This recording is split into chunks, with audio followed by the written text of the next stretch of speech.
बाबा जी प्रणाम। शशिकला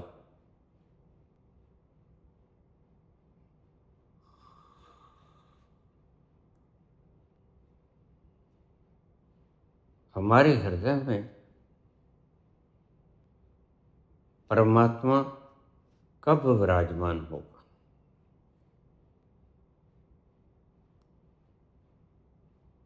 हृदय के सिंहासन पर वह दुनिया का सृजनहारा कब आसीन होगा?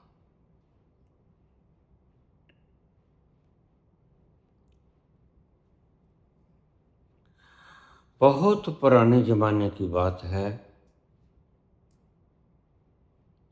एक राजा था, बहुत शक्तिशाली, बहुत विद्वान और बहुत धार्मिक। उसके महल में एक विशाल सिंहासन लगा था। राजा रोज उस पर आके बैठ जाता और अपने मंत्रियों से कहता, मैं वृद्ध बहुत हो गया हूं, लेकिन मैं नहीं देखता कि इस सिंहासन पर बैठने वाला कोई व्यक्ति मुझसे ज्यादा बुद्धिमान।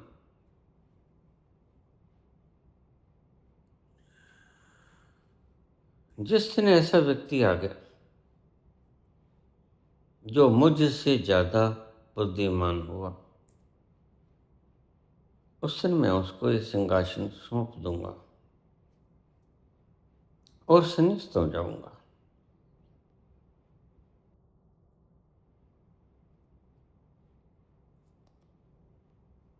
मंत्री रोज सुनते यही बात, शर्मिंदा भी होते हैं।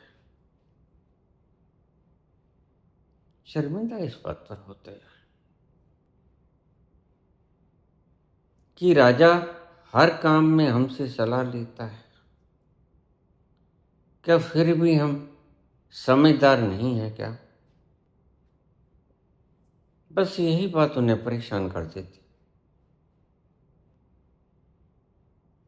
यह जो राजा रोज कहता है, जिस दिन मुझसे ज्यादा समझदार व्यक्ति मुझे मिल गया, उस दिन मैं उसको तख्त व ताश सौंप दूंगा और उसे गद्दी नशीं कर दूंगा। दिन बीतते गए, साल बीतते गए और एक दिन एक वृद्ध सन्यासी उसके राज दरबार में आ गया।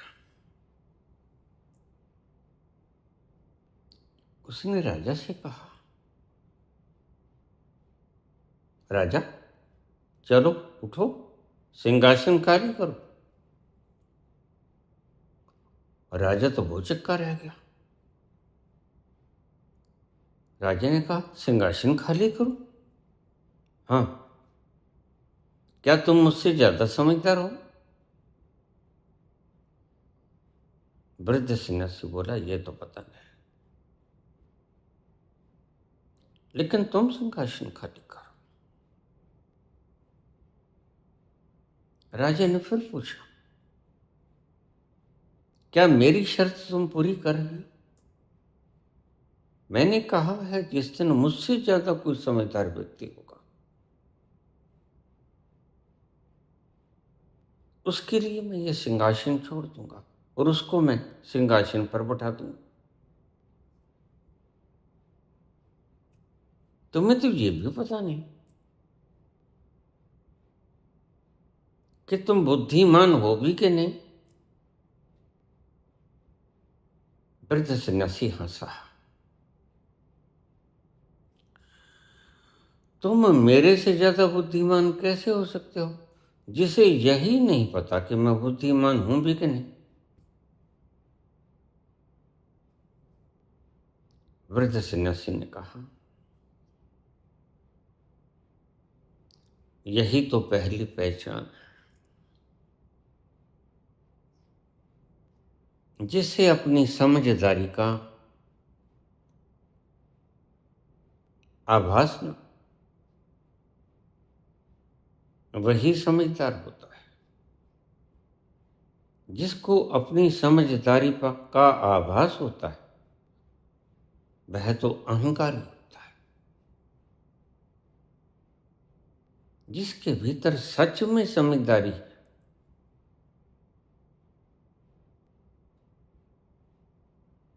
उसको यह भी नहीं पता होता कि मैं समझदार हूं। वह निरअहंकारी होता है। जिस दिन सच्ची समझदारी जन्म लेती है, उस दिन व्यक्ति को यह नहीं पता चलता कि मैं समझदार हो गया। यह भी बेवकूफी का एक प्रमाण है कि तुम कहते हो कि मैं तुमसे ज्यादा समझदार हो गया। यह भी अहंकार की एक मान्यता है। राजा बोला, अच्छा महाराज, मुझे एक दो प्रश्नों के उत्तर दीजिए। संसार में सबसे कठिन काम क्या है?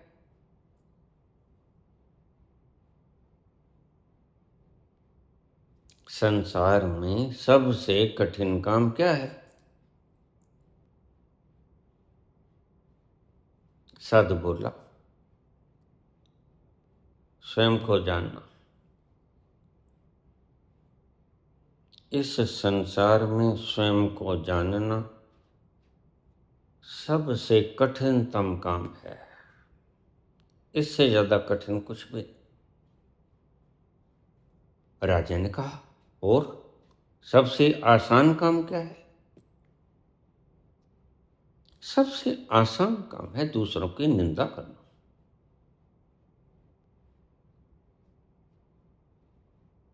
राजा खामोश हो गया। राजा बोला, हे वृद्ध सन्यासी, क्या तुमने किसी की निंदा नहीं की? सन्यासी बोला, नहीं, मैंने आज तक जीवन में किसी की निंदा नहीं की। मैंने आलोचना जरूर की।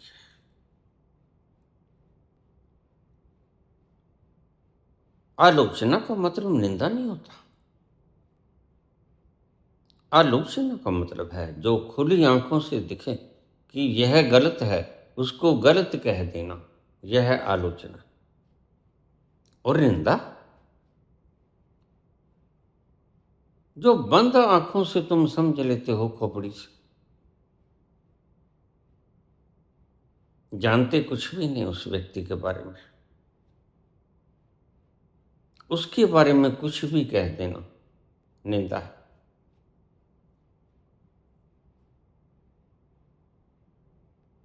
राजा ने पूछा, क्या परमात्मा को तुम जानते हो? वृद्ध सन्यासी मुस्कुराया। धीमे धीमे हंसा और धीरे धीरे हंसी अट्टहास में बदल गई। ऊंचे ऊंचे हंसने लगा। राजा ने कहा, क्या हो गया है? मैंने कुछ ऐसा गलत पूछ लिया? सन्यासी बोला, नहीं,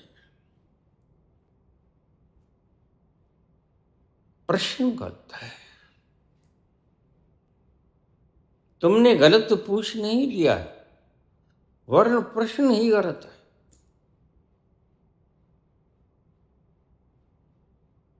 क्योंकि तुमने पूछा कि क्या तुम परमात्मा को जानते हो, तो मैं हंसा।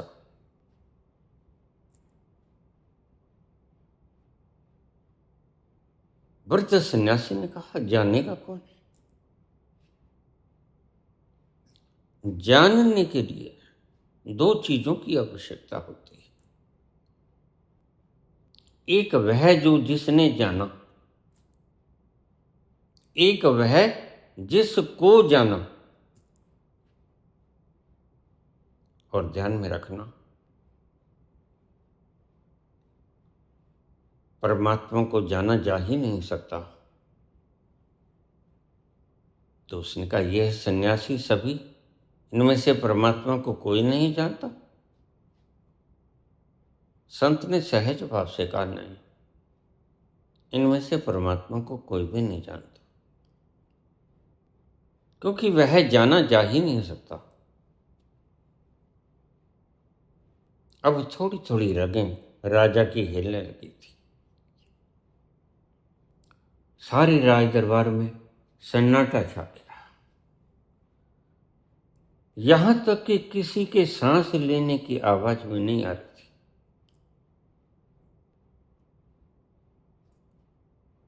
राजा भी चुप था, वह जाना नहीं जा सकता। हाँ राजन, क्योंकि जिसको तुम जानोगे वह तुमसे कमतर होगा। जो ज्ञान तुम्हारी गागर में समा जाए वह ज्ञान तुम्हारी गागर से छोटा होगा, इसलिए गागर में समा जाएगा। और जो ज्ञान इतना बड़ा है वह तो विराटतम समुद्रों का समुद्र है, और तुम्हारी गागर बड़ी छोटी है। भला गागर समुद्र को जाने की कैसे?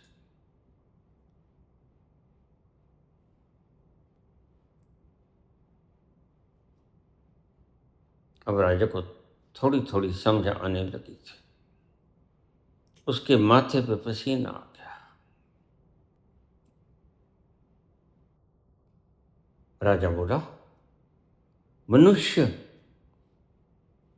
अपने जीवन में सबसे ज्यादा किस से भागता है?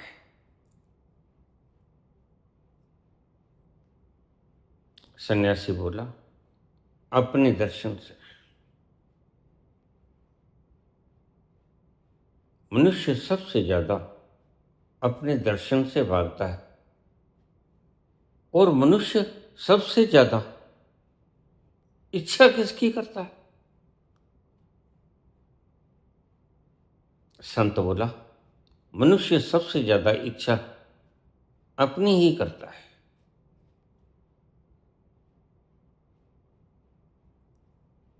भागता भी अपने से है और इच्छा भी अपनी ही करता है। हाँ राजन, और बस यही दुविधा का कारण है। तुम चाहते भी सब अपने आप को हो, और तुम भागती भी अपने आप से। तुम जाना भी चाहते हो अपने आप के पास भीतर, और तुम्हें डर भी बहुत लगता है अपने आप से, क्योंकि अपने आप से डर इसीलिए लगता है कि तुमने बाहर बैठकर जो चित्रकारी की, मान्यताओं की, भ्रमों की, पाखंडों की, या झूठी, जैसे ही तुम अपने भीतर उतरोगे,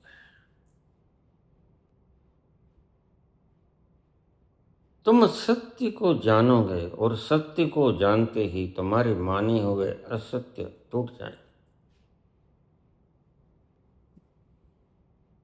जिस संसार को, बाहर के संसार को तुमने सत्य माना था, वह तुम्हें दुख देता था। भीतर जाते ही बाहर का वह दुख कम होने लगेगा, मान्यताएं टूटने लगेंगी। मान्यताएं टूटेंगी और सत्य का दर्शन होगा। मान्यताएं झूठ होती हैं। तुम उस चीज को मान लेते हो जो तुम हो नहीं, और फिर तुम दुविधा में खींचे जाते हो, और उस खींची हुई पोजीशन में तुम ही अपने आप को दुखी कर लेते हो। थोड़े गहरे शब्द हैं, आराम से सुन। उस खिंची हुई मनोवृत्ति में तुम स्वयं को दुख देते हो। राजा बोला, हे सन्यासी, मैंने तुमसे पूछा कि मनुष्य किससे ज्यादा भागता है। आपने कहा भीतर की आवाज से, अपने भीतर जाने से। और मनुष्य सबसे अधिक किसके पीछे भागता है? वृद्ध सन्यासी बोला, दूसरे की नशीली आंखों से के पीछे भागता है। दूसरे की नशीली आंखों के, हाँ, यही उसकी सबसे बड़ी कमजोरी है। मनुष्य भीतर जाना नहीं जानता, अपने भीतर जाने से भागता है। और सबसे ज्यादा मोह दूसरे की आंखों से करता है। यही मनुष्य की सर्व से बड़ी भ्रांति है। तुम्हें मिलेगा तुम्हारी आंखों के भीतर से उतर के, दूसरे की आंखों में से तुम तुम्हारे भीतर ना उतर पाओगे। दूसरों की आंखों में झांकने से तुम मात्र दूसरों की आंखों तक महदूद रह जाओगे। अपनी आंखों के भीतर अंतस्थल में तुम जा ना सकोगे। बाहरी बाहरी दृश्यों में तुम चिपकाहट से भरे रहोगे। और बाहर का हुस्न मालूम तुम्हें बाहर ही भटकाए रखेगा। और राजन, सुख मिलता है अपने अंतस के आनंद के पास से जाने से, न कि दूसरे की नशीली आंखों में झांकने से। तुम स्वयं मदहोशी का खजाना।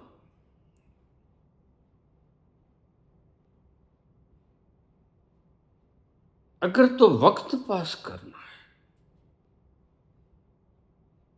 तो दूसरों की आंखों के सिवा यहां कुछ भी नहीं।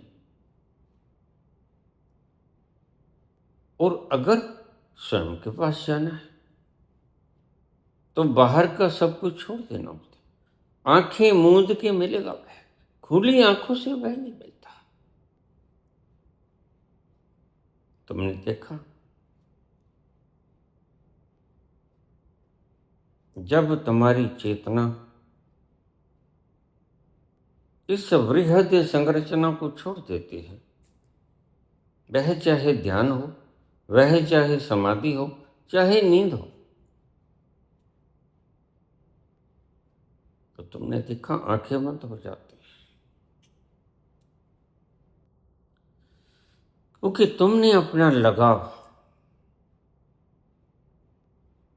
इस खंडहर से तोड़ लिया। तो फिर सहजता से ये खंडहर जिस हालात में है उस हालात में रह जाता है। और आंखें बंद हो जाती हैं, मुट्ठी खुल जाती है। तुम लंबवत हो जाते हो।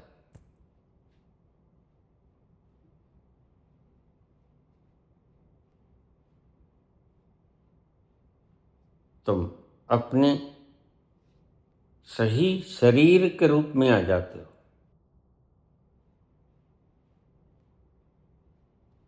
लेकिन जैसे ही तुम शरीर के भीतर रहते हो तो तुम हजार तरह की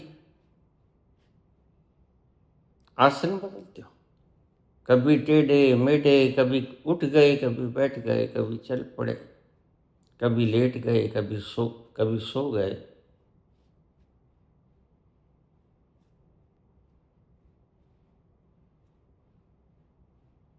मनुष्य भागता है अपने भीतर जाने से। इस बात को गांठ दे देना।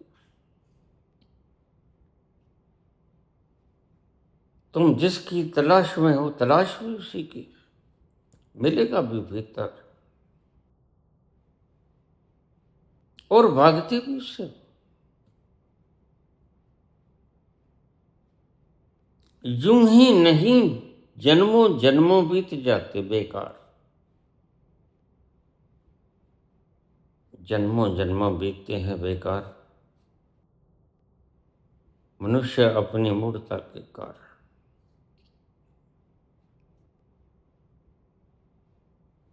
मनुष्य के भीतर से पुकार उठती है। मनुष्य का अंत से प्यासा है,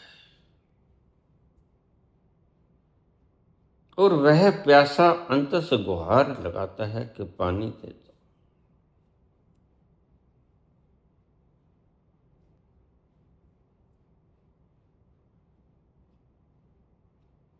मनुष्य अपने अंतस को पानी नहीं पिला सकता। वह पानी के बिना प्यास से तड़पता हुआ मर जाएगा। क्यों? क्योंकि तुम भीतर जाने से डरते हो, तुम भीतर से भागते हो। यही तुम्हारी बड़ी से बड़ी कमजोरी है, और यही तुम्हारी बड़ी से बड़ी गलती है।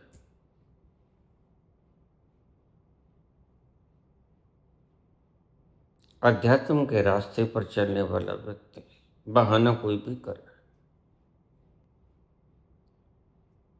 कृष्ण के शब्दों का, गीता का, अष्टावक्र गीता का, उपनिषद का, या किसी धार्मिक ग्रंथ का अनुवाद करे अपने ही ढंग से, तो वह सिर्फ टाल मटोल कर रहा है, अगले जन्म के ऊपर गिरा रहा है बात को तुम्हारी तरह। जैसे तुम बैठे बैठे नाम जपते रहते हो, किसी तरह टालने की कोशिश, दिनों को धक्के देते हो, मिलता मिलता कुछ नहीं।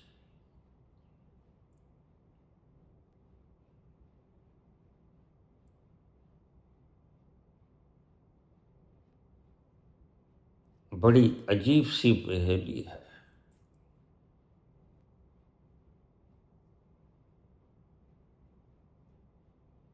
तुम अपने ही भीतर जाना चाहते हो, तुम्हारा अंत का रोमा रोमा पानी की पुकार करता है, और तुम भीतर को पानी पिलाने के लिए अपने भीतर ही जाने से डरते हो। कैसे होगा ये मुकाम हल? कैसे होगा ये रास्ता तय? जब तुम डरते ही रहोगे, आज तक डरते ही रहे, इसका प्रमाण है कि आज तुम मौजूद हो इस तरह। मौजूद तो कृष्ण भी होते हैं, मौजूद तो इस धरती पर बुद्ध और महावीर भी होते हैं, मीरा और दया और राबिया भी होती है। लेकिन उनकी मौजूदगी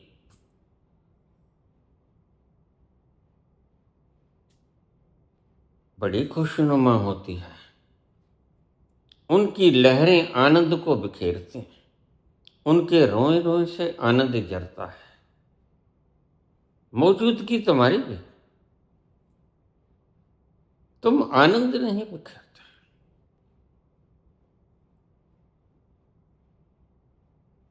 क्योंकि तुम आनंद इकट्ठा नहीं करते। तुम इकट्ठा जो करते हो वो है बाहर की सामग्री, बाहर का धन, बाहर की पदवी,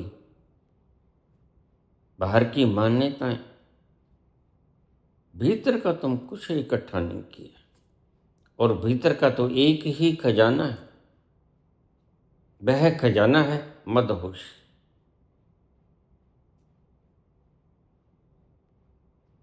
वही तुमने अपने जीवन काल में आज तक तो इकट्ठा नहीं किया, यह है पक्का है।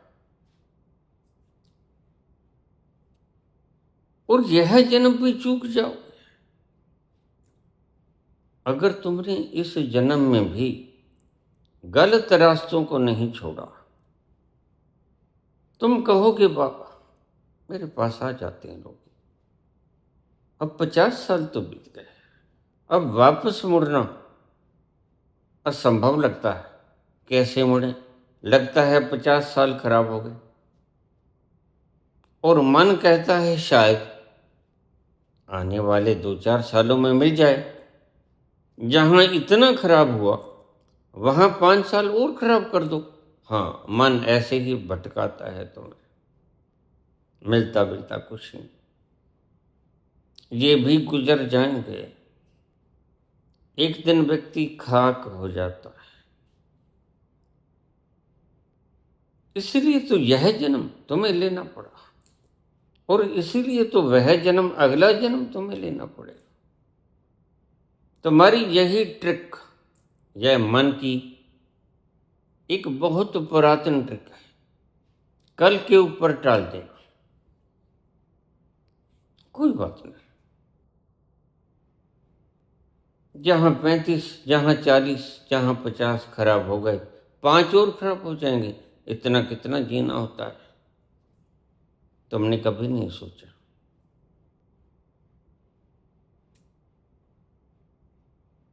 कि नासूर को जितनी जल्दी हटा दिया जाए उतना ही शुभ होता है। कम से कम उतनी देर के लिए तो तुम पीड़ा से मुक्त होगे। नासूर की सर्जरी करा लेनी चाहिए तत्क्षण, जैसे ही पता चले।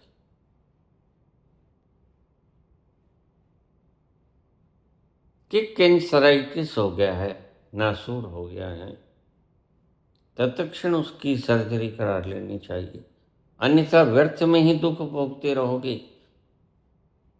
यह नाम जब तो एक नासूर है, और तुम इस नासूर को लिए लिए फिरते हो।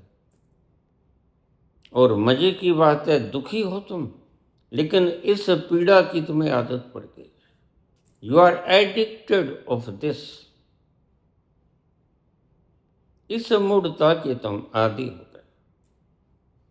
और जब हम किसी मूढ़ता के आदि हो जाते हैं, वह हमें रोजमर्रा की चाल लगने लग जाती है कि यह तो रोज करते हैं।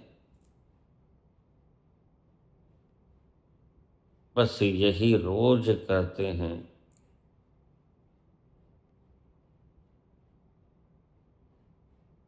तुम्हारा सब कुछ निगल जाती है, चैन, शांति, आनंद, मदहोशी।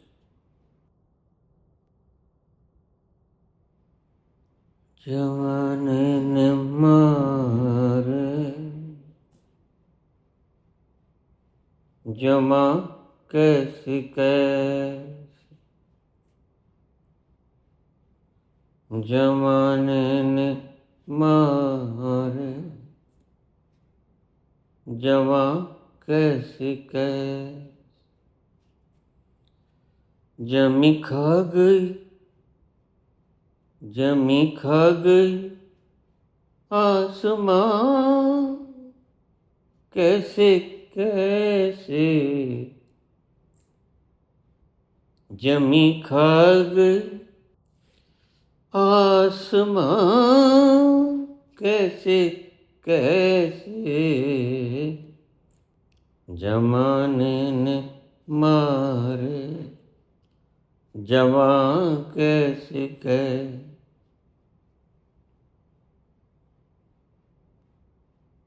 कैसे कैसे जवान इस धरती ने, इस आसमान ने निगल लिए।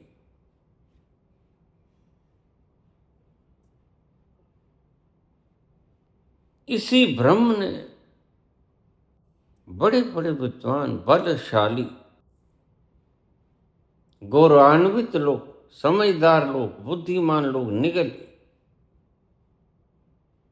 क्यों? क्योंकि तुम कल पटाते हो। रावण मर रहा था, श्री राम ने कहा भैया लक्ष्मण, यह विद्वान तो बड़ा था, लेकिन मैंने उसे मारने के लिए 84 दिन का वक्त ले लिया। 84 दिन राम और रावण का युद्ध। मैं समझता था कि शायद आज अकल आ जाए, कल अकल आ जाए, लेकिन जब आखिर में देखा कि इसे अकल नहीं आएगी,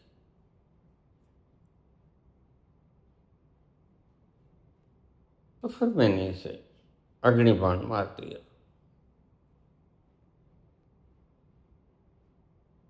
यह विद्वान तो बहुत है, चारों वेदों का ज्ञानी है, सामवेद, यजुर्वेद, अथर्ववेद, ऋग्वेद। तुम जाओ। आखिरी वेला में व्यक्ति झूठ नहीं बोला करता।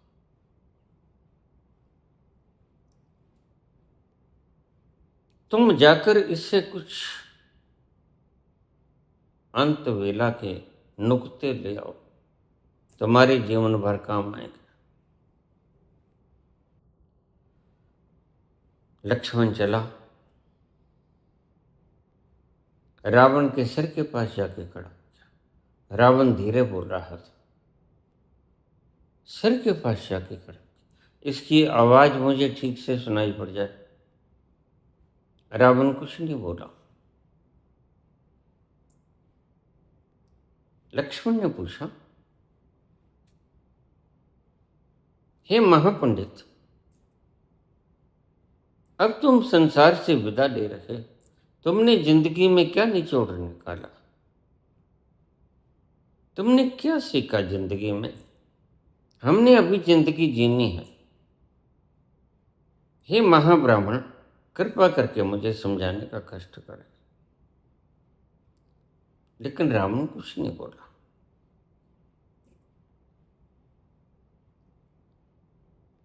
लक्ष्मण राम के पास गया, भैया मैंने पूछा, लेकिन रावण तो कुछ नहीं बोलता, पता नहीं यह बोल नहीं सकता।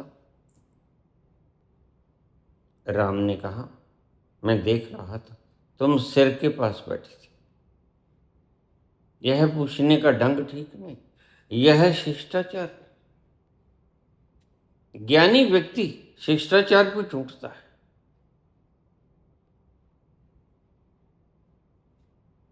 वह अशिष्टता से गुरेज करता है। तुम पूछो, वह बताएगा। अभी वो जिंदा है, मैं देख रहा हूं। तो कैसे पूछो भैया? उसके पांव की तरफ बैठो, उसके पांव को छुओ, उसके पांव में नमन करो,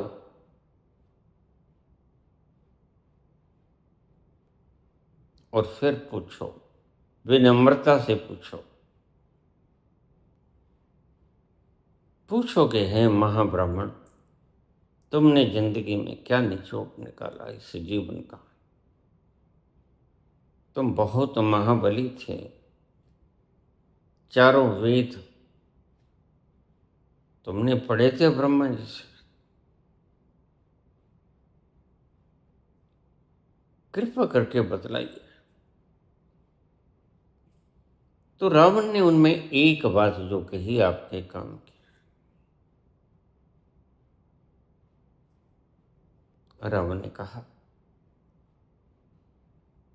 भैया लक्ष्मण,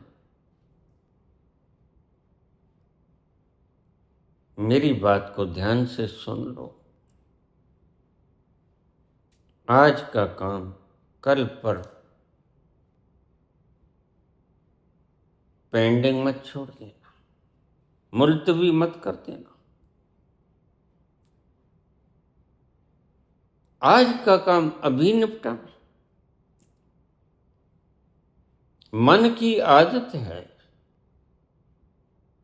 मन कल पर टालता है। मन की इस आदत को संस्कार मत बनने दो। तुम आज का काम आज ही करो। लक्ष्मण ने पूछा, महाराज, हे ब्रह्मदेव, इसका कारण क्या है? रावण बोला, इसका कारण है भैया, कल का कोई भरोसा नहीं।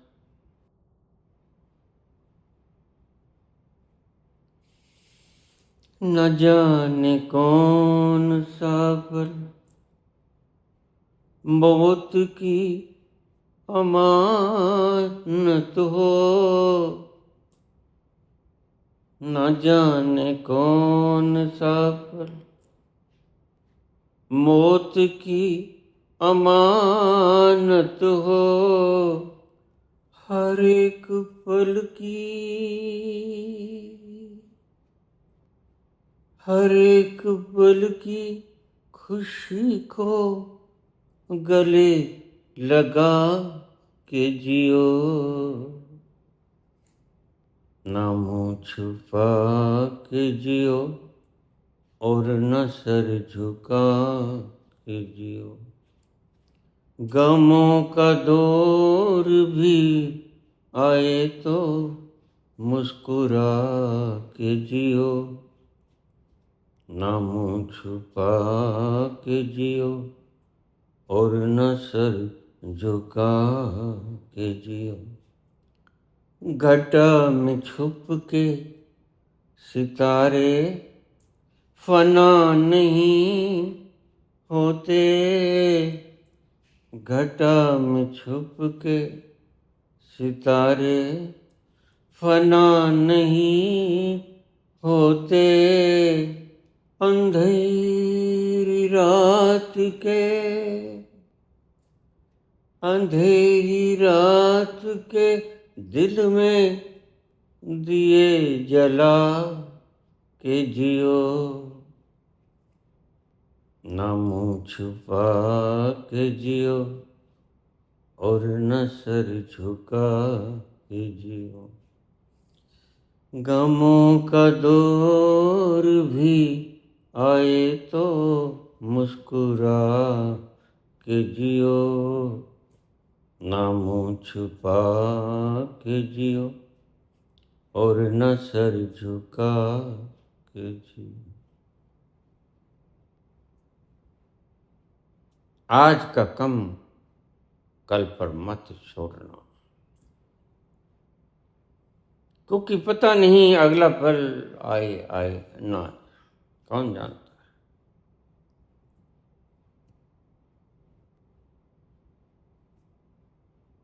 मैं एक बहुत बड़ा वैज्ञानिक, और अगर श्री राम मुझे न मारते तो मैं बहुत बड़े बड़े इन्वेंशन करता, आविष्कार करता, लेकिन मुझे नहीं पता था मैं अपने गुरूर में कि मुझे कौन गद्दी से उतार सकता है। सब मेरा,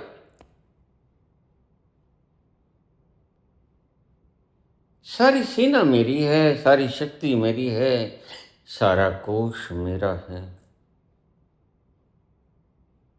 और मुझे चाहने वाले भी बहुत हैं। बस इसी गलत फहमी में मैंने सब उजाड़ दिया। 1 लाख पूत 1.25 लाख नाती, जिसके घर दिया ना बाती। आज मैं दुनिया से खाली हाथ महरूम जा रहा हूं।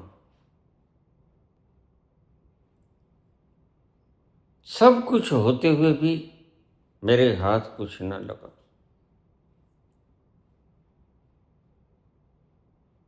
मेरे हाथ भी रिक्त हैं, मेरी झोली भी रिक्त है, और मेरी आत्मा भी रिक्त है। मैं अपनी आत्मा के भीतर भी आनंद को भर न सका, मैं उस तत्व को भी न जान सका जो वेदों में वर्णित है। और बाहर का तो सब छोड़ना ही पड़ता है लक्ष्मण भैया, तुम जानते हो बाहर का कभी कुछ साथ नहीं जाता। आज मेरी लंका धरी की तरी रहती, इसका कण भर भी मेरे साथ रह गया।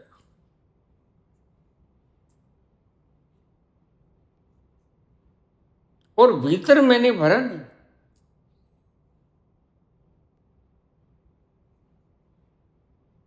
कॉन्शियसनेस को मैंने बढ़ाया नहीं। दुष्कर्मों में अपने जीवन गुजारता रहा।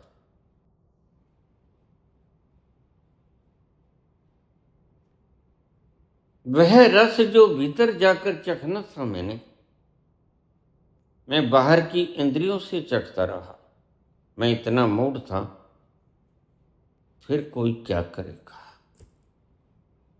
चारों वेद पढ़े मैंने बेकार कर दिया। जानता था, पढ़ा था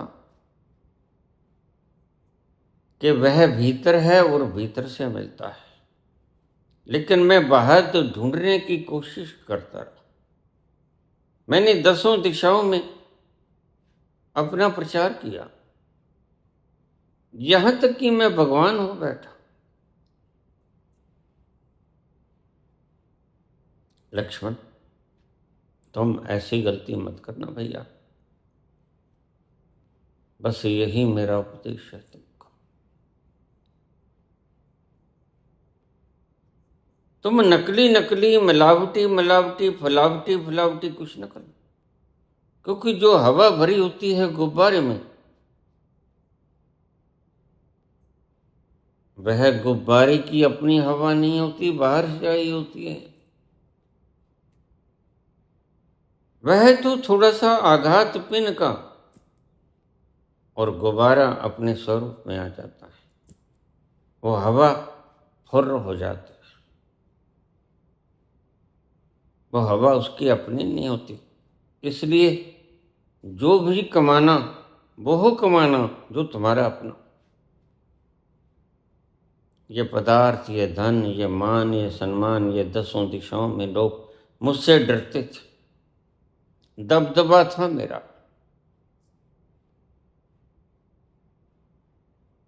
लेकिन आज रावण खाली हाथ जा रहा है। भैया, अंत वेला में व्यक्ति झूठ नहीं बोला करता। मैंने सारे जीवन का निचोड़ तुमसे उंडेल दिया है, तुम इसको भीतर समा लेना। जो मैं ना कर सका वह तुम कर लेना। अपने भीतर जाकर अपनी चेतना को बढ़ाना, बाहर के साम्राज्य को बढ़ाने की चेष्टा न करना, बाहर के सम्मान को बढ़ाने की चेष्टा न करना, बाहर के द्रव्यों को बढ़ाने की चेष्टा न करना, बाहर के सुख समृद्धियों को बढ़ाने की चेष्टा न करना, वर्ण इन सबको त्याग देना। जैसा मिले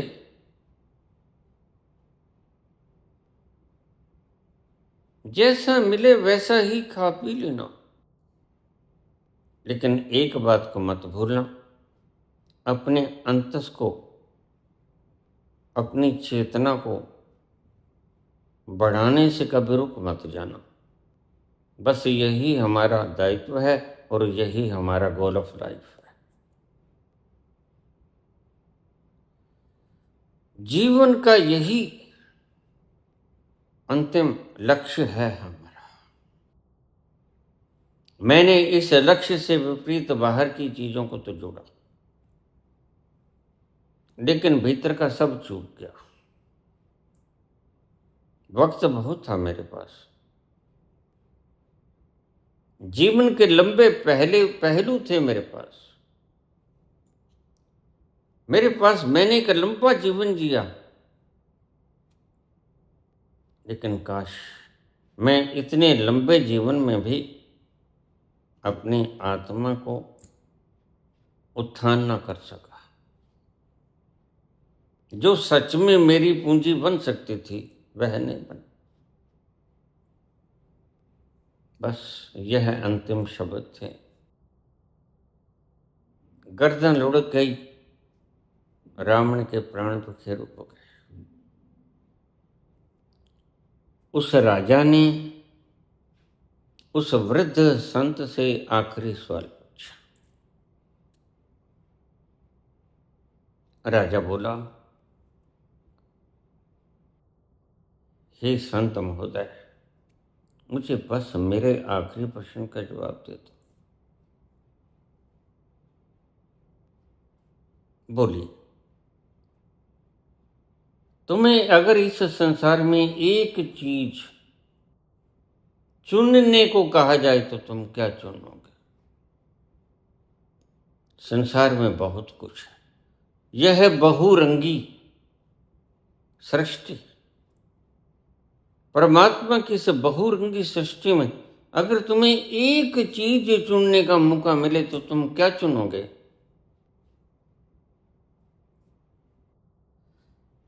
बड़े सहज भाव से सन्यासी ने कहा, खालीपन, एम्प्टीनेस,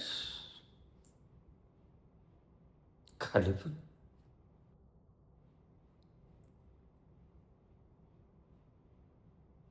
तुमने उस परमात्मा को भीतर उतारना है और उसको बैठाने के लिए तुम्हारे पास स्पेस नहीं, खालीपन नहीं। तुम भरे पड़े हो गर्दन तक।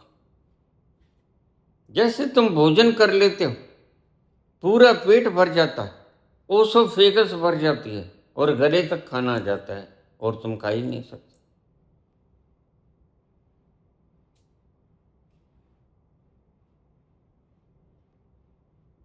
और अगर मुझे एक ही चीज चुनने का मौका मिले, जो मैंने चुन लिया है तो तुम्हें बता रहा हूं, वो है एम्प्टीनेस, खालीपन।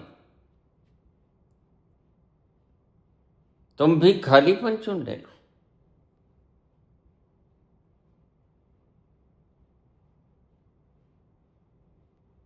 और इस खालीपन में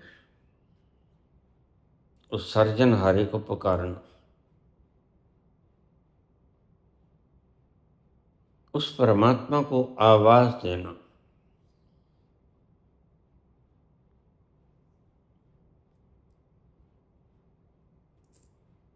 बिरहा की आग में तो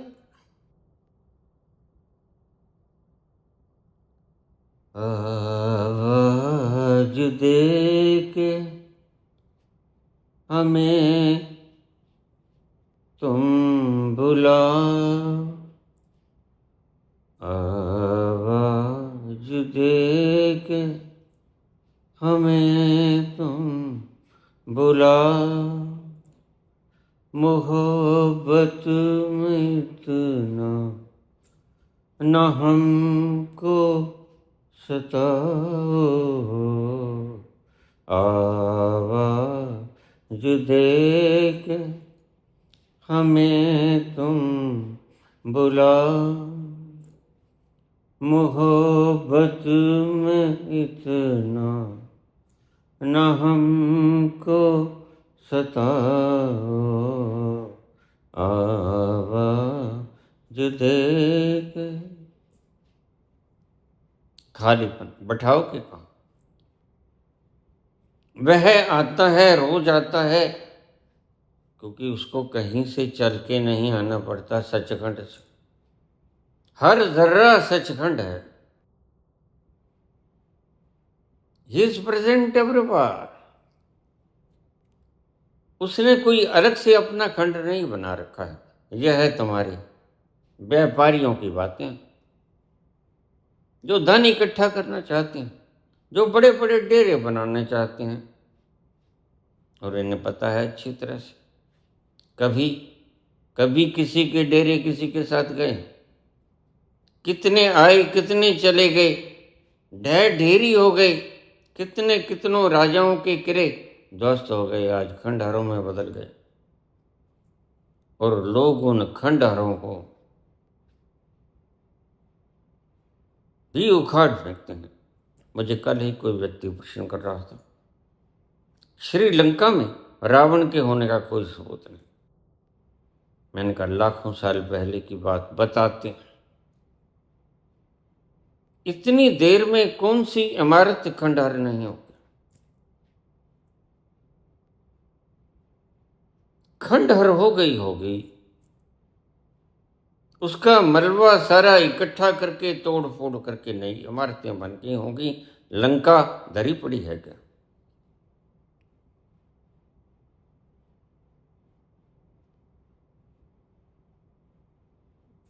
हमारे वैज्ञानिक कार्बन डेटिंग से कहते हैं कि 8-9 हजार साल पहले आराम हुआ थी।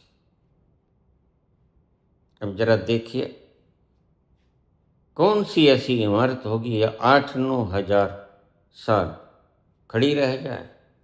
इतने धूप, बरसात, इतने बदलते मौसम,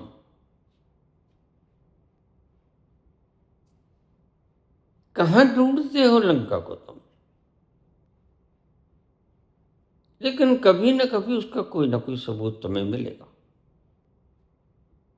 क्योंकि कुछ ऐसा है जो सबूत के रूप में मिल जाता है। हड्डियां मिल जाती, ज्यादा देर नहीं, वो गलती नहीं, वो ज्यादा देर कट जाती है। कोई ना कोई सबूत मिलेगा, क्योंकि यह एक नॉवेल नहीं है, उपन्यास नहीं है, यह कहानी नहीं है, यह सत्य जीवन है। ऐसा हुआ है।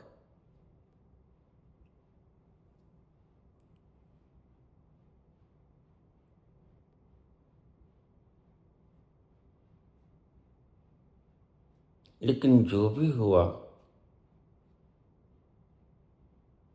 बड़ा शानदार हुआ। ऐसी कहानी जो आंखों में आंसू ला देती है,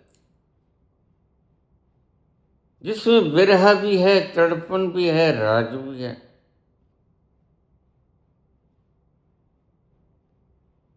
जिसमें भ्रमण भी है, ऋषियों के दर्शन भी हैं, तप भी है, त्याग भी है, भ्रातृ प्रेम भी है, संयुक्त परिवार का इकट्ठा रहना भी है। रामायण हमें बहुत कुछ सिखाती है।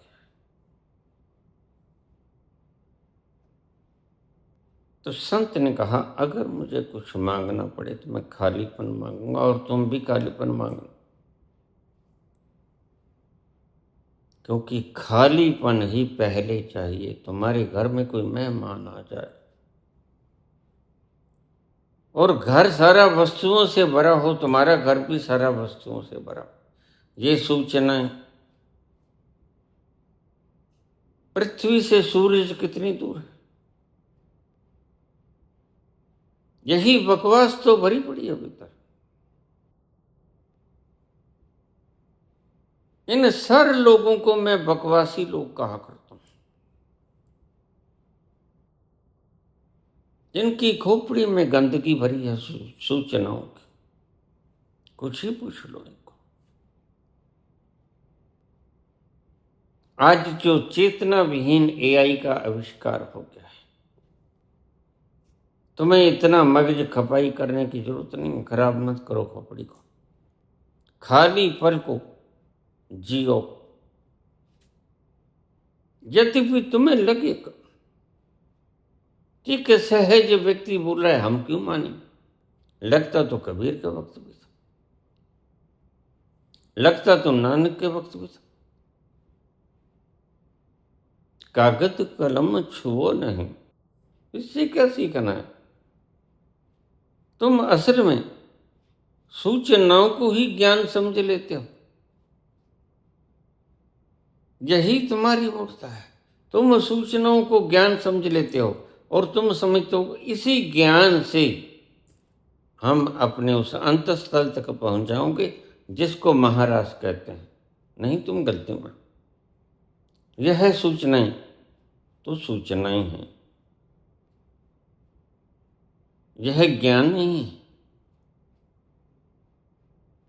इस ज्ञान के भीतर आनंद का लुत्फ नहीं है, इस ज्ञान के भीतर उन फूलों की महक नहीं, इस ज्ञान के भीतर उस ईख का मिठास नहीं। फोका है, और फोका तो पानी जितना मर्जी पी लो। प्रचुर मात्रा में भगवान ने 70% पानी ही दिया।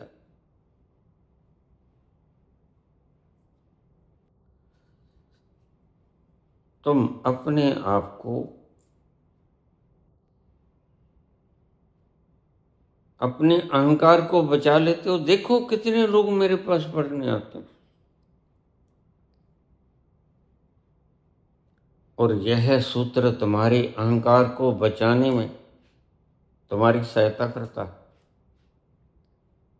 और मैं तुम्हें कहता हूं कि तुम्हारे दुख को बचाने की कामयाब करता है। यह अहंकार तुम्हारे दुख को बचाने में कामयाब हो जाता है, तुम्हें दुखी रखता है। दुखी तुम हो। जिस व्यक्ति को पल पल टाइम टेबल बना के चलना पड़े, उससे ज्यादा दुखी और कौन होगा? तुम अपने आप को स्वतंत्र समझते हो। सुनिए मेरी बात ध्यान से। स्वतंत्र कैसे हो गए? तुम कहोगे स्वतंत्र हैं, हम किसी के गुलाम थोड़े ही। तुम गुलाम कैसे? तुम समय के गुलाम। एक्यूरेट तुम्हें 5 बजे उठना पड़ेगा, अलार्म लग जाएगा। तुम गुलाम हुए कि नहीं हुए? संत अपनी मर्जी से उठता है। संत की जब नींद पूरी होती है तो पट से आंख खुल जाती। एक नाथ सोया करते थे, अपना तो कोई घर बार था नहीं, मराठी संत थे। एक छोटे से मंदिर में शिवालय में सो जाते। हमारे यहाँ गौशाला मंदिर में भी पहले बस 3 फुट ऊंची दीवार होती थी। हम वहां से छलांग लगाते और गौशाला में प्रवेश कर जाते मंदिर में। यह ऊंची दीवार तो बाद में की।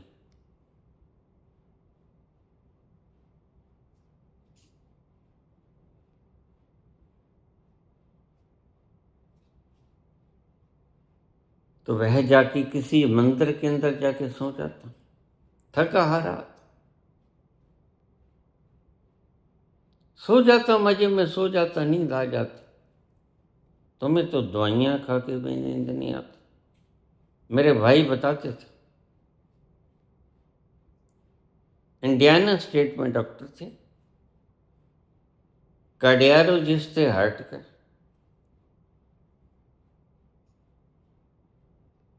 कहते थे यहां सबसे ज्यादा दवाइयां नींद की बिकती हैं, लोगों को नींद नहीं आती। मैंने कहा 2 ही तो चीजें हैं भगवान की दी हुई,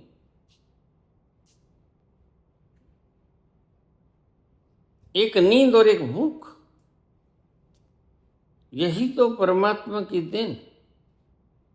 और यही तुम्हें लगती नहीं, इसका मतलब परमात्मा की कृपा नहीं है। तीसरा होता है आराम। लेकिन आराम भी तुम कर लेते हो, लेकिन भूख और नींद तुम पैदा नहीं कर सकते। यह तो परमात्मा की देन है। यह तो परमात्मा चाहेगा तो तुम टूटे हुए पत्थरों के ऊपर भी सो सकते हो। गर्मी के दोपहरी में सूरज आसमान पे हो और तुम्हारे मुख के ऊपर उसकी धूप पड़ती हो, लेकिन तुम भी सें सें करके सो गए। यह परमात्मा की देन है।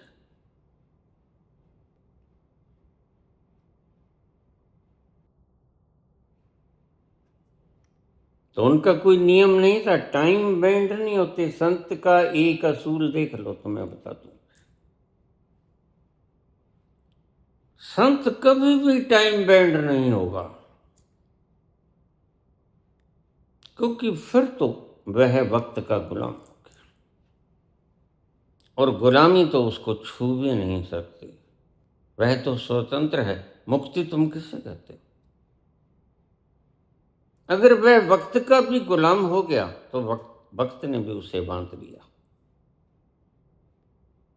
फिर वह वक्त से भी छूटना चाहेगा। वह कहेगा वक्त से मुक्ति दिलाओ मुझे, और आराम से सो जाता। वैसे ही पांव जैसे होते बिना धोए, शंकर की पिंडली के ऊपर पांव रख लेता, आराम से सो जाता। तो पंडित लोग सुबह आ जाते हैं, उन्हें नींद कहाँ आती है? पंडितों को नींद कम आती।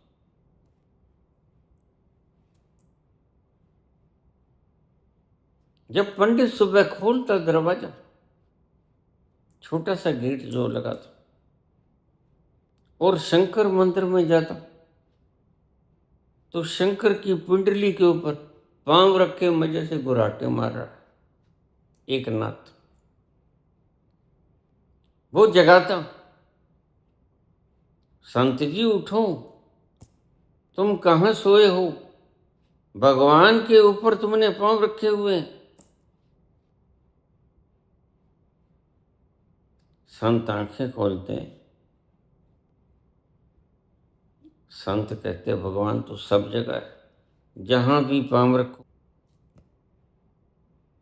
राजा हतप्रभ हुआ सा देख रहा था।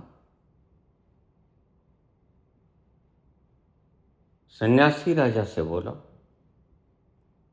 राजन, यह जो सामने सिंहासन है,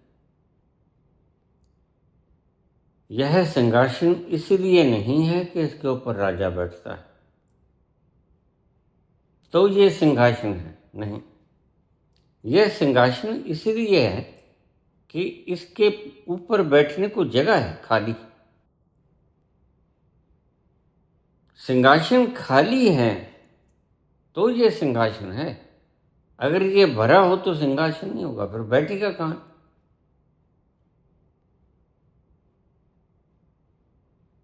इसलिए तुम्हारा हृदय जब तक खाली नहीं होता तब तक उसके भीतर उम्मीद मत करना वह परम अमृत का स्रोत उतर जाएगा, क्योंकि उसके उतरने के लिए स्थान की आवश्यकता होती है। स्थान तुम्हारे पास है। तुम सब ने किसी न किसी तरह से जहां तहां से जोड़ तोड़ करके अपने हृदय और खोपड़ी को भर लिया है। तुम्हारे सारे न्यूरॉन्स भरे हुए हैं और तुम अपने आप को विद्वान कहते हो। तुमसे बड़ा मूढ़ कोई है ही नहीं। परमात्मा की राह पर तुम परम मूढ़ आत्मा, क्योंकि परमात्मा की राह पे कदर उसी की होती है जो खाली होता है।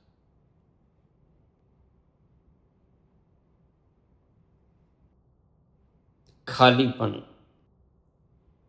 परमात्मा के पास जाने के लिए कुछ जोड़ना नहीं होता,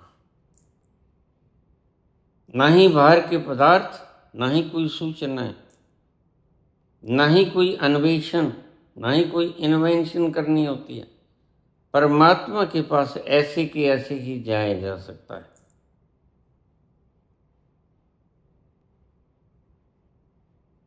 परमात्मा के पास जाने के लिए कुछ वरना नहीं होता।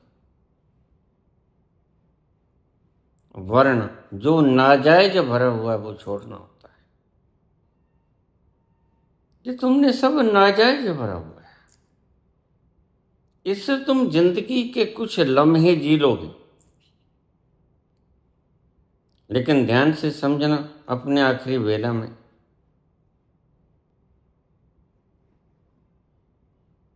अंतिम वेला में समझाता है आमतौर से व्यक्ति,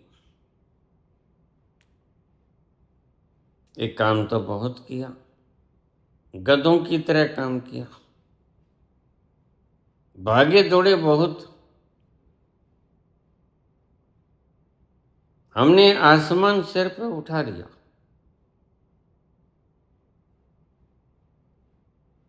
और तुमने भरने की चेष्टा की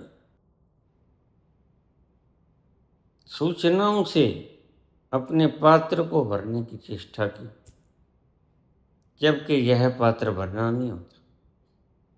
इस पात्र में तो जो अनावश्यक चीजें हैं वो फेंकनी होती है बाहर। कटोरे को उल्टा करना होता है ताकि जो भरा हो वह नीचे बिखर जाए और कटोरा खाली हो जाए। तुम उल्टे चढ़े, तुम पात्र को सीधा रखे हो और उसको भरे जा रहे हो, जब तक वो ऊपर से छलक नहीं जाता।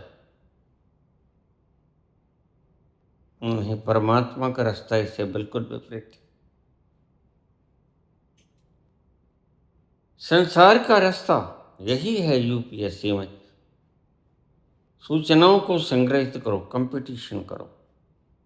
जिस सूचना का तुम्हें पता है तुम जीत जाओगे, जिस सूचना का किसी को पता नहीं वह हार जाएगा। लेकिन परमात्मा के रास्ते पे कुछ और डालना नहीं होता उस कटोरे में, वरन कटोरे को ही उल्टा कर देना होता है। जो उसमें है भी वो भी बिखर जाए, शेष न बचे, रीता हो जाए, रिक्त हो जाए, खाली हो जाए, सफा चट हो जाए, कुछ ना रहे उसमें।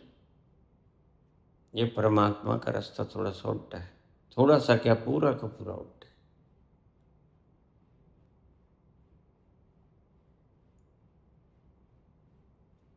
तो संत ने कहा, यह सिंहासन खाली है, इसलिए राजा इस पे बैठ पाता है। तुम्हारा मन भरा है, इसलिए वह संसार का राजा, सर्जनहारा, तुम अपने भीतर स्पेस ही नहीं छोड़े हो। बैठे तो बैठे कहाँ, इतना भर लिए है, चाहे वो कण कण में मौजूद है, लेकिन कण कण में मौजूद है, बैठेगा कहाँ वो। सारा कुछ तो तुमने भर लिया है सूचनाओं से, पदार्थों से, सुख सुविधा के साधनों से, गंद मंद तुम ले आए हो बाजारों से। उसने तुमने घर भर लिया है, वो घर कहाँ से रह गया। घर तो खाली जगह को कहते हैं, तुमने तो घर भर लिया है। सोओगे नहाओगे कहाँ, स्थान तो है नहीं। तो परमात्मा को बैठने के लिए स्थान चाहिए, खाली खाली स्थान पैदा करो। परमात्मा न तो दूर है,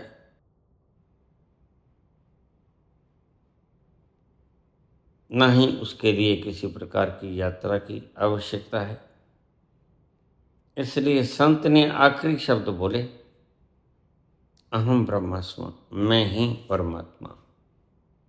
मंसूर ने कहा, अनल हक, मैं खुद खुदा हूं। धन्यवाद।